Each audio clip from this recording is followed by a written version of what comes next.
తెలంగాణ భవన్లో హైడ్రా బాధితులకు బీఆర్ఎస్ అండగా ఉంటుందని మాజీ మంత్రి హరీష్ రావు అన్నారు. తెలంగాణలో బుల్డోజర్ రాజ్యం నడుస్తోందని, రాహుల్ గాంధీ బుల్డోజర్ పాలనను ఆపాలని అన్నారు. మూసీ ప్రక్షాళనపై అఖిలపక్ష సమావేశం ఏర్పాటు చేశాకే ముందుకెళ్లాలని డిమాండ్ చేశారు. బాధితులకు న్యాయం చేసేందుకు తమ న్యాయవాదులు సహాయం చేస్తారని హరీష్ రావు చెప్పారు.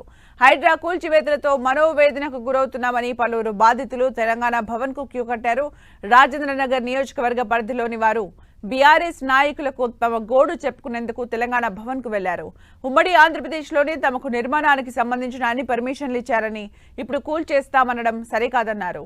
అప్పుడున్నది కాంగ్రెస్ ప్రభుత్వమే కదా అని ప్రశ్నించారు. ఇప్పుడు ప్రభుత్వం తరపున ఎలాంటి సమాచారం ఉండటం లేదని, అధికారులతో మాట్లాడినా కూడా స్పందన కరువైందని బాధితులు వాపోయారు. బీఆర్ఎస్ నేతలను కలిసి తమ గోడును వెళ్లబేసుకునేందుకు వచ్చామని తెలిపారు. ప్రభుత్వం అభివృద్ధి పనులు చేపడితే తమ సొంత జీతాలు ఇచ్చేందుకు సిద్ధంగా ఉన్నామని, కానీ ఇలా అక్రమంగా ఇల్లు కూల్చేయడం సరికాదని మండిపడ్డారు. ఎప్పుడు తమ నిర్మాణాలు కూలుస్తారో అని నిద్ర లేకుండా బిక్కుబిక్కుమంటూ గడుపుతున్నామన్నారు. పలువురు బాధితులు కన్నీటి పర్యంతమయ్యారు.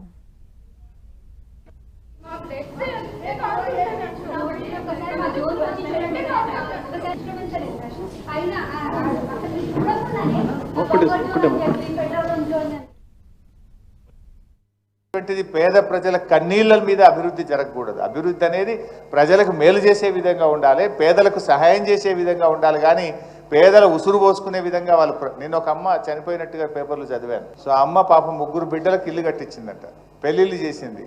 ఆ ఇల్లు కూలగొడితే నా బిడ్డల భవిష్యత్తు ఏమవుతుంది, అల్లుళ్ళు ఏమంటారు అనే బాధకు తట్టుకోలేక ఉరేసుకొని చనిపోయింది. ఇది బుచ్చమ్మ ఆత్మహత్య, ఇది రేవంత్ రెడ్డి ప్రభుత్వం చేసిన హత్య. ఇది అనాలోచిత తుగ్లక్ నిర్ణయాల వల్ల ఈ అమ్మ ఆత్మహత్య చేసుకోవాల్సి వచ్చింది.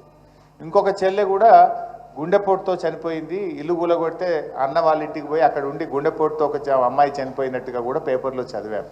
ఇందాక ఒక అమ్మ మాట్లాడుతూ కూడా అంటుంది, ఎప్పుడు గుండె అయిపోతుందో, రాత్రి మళ్ళీ తెల్లారుతుందా లేదా, అసలు నిద్ర మేము లేస్తామా లేవమంత భయంతో బతుకుతున్నాం బిడ్డ అంటుంది అమ్మ. ఇదన్నీ కూడా ఒక పిచ్చి నిర్ణయాలు, అనాలోచితమైనటువంటి నిర్ణయాలు ఈ ప్రభుత్వం తీసుకుంది. మైక్ ఇస్తాను, కళ్యాణ్ గారు ఫోన్ నంబర్ చెప్తారు, ఇక్కడ ఉంటారు. రౌండ్ ద క్లాక్ 24 గంటలు న్యాయవాదుల బృందం తెలంగాణ భవన్లో ఉంటుంది.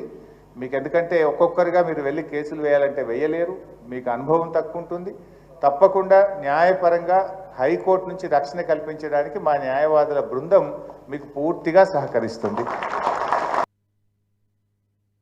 రాజ్యం నడవది అంటున్నాడు. మరి నీకు రేవంత్ రెడ్డి చేసే బుల్డోజర్ రాజ్యాన్ని ముందు ఆపాలనా వద్దా?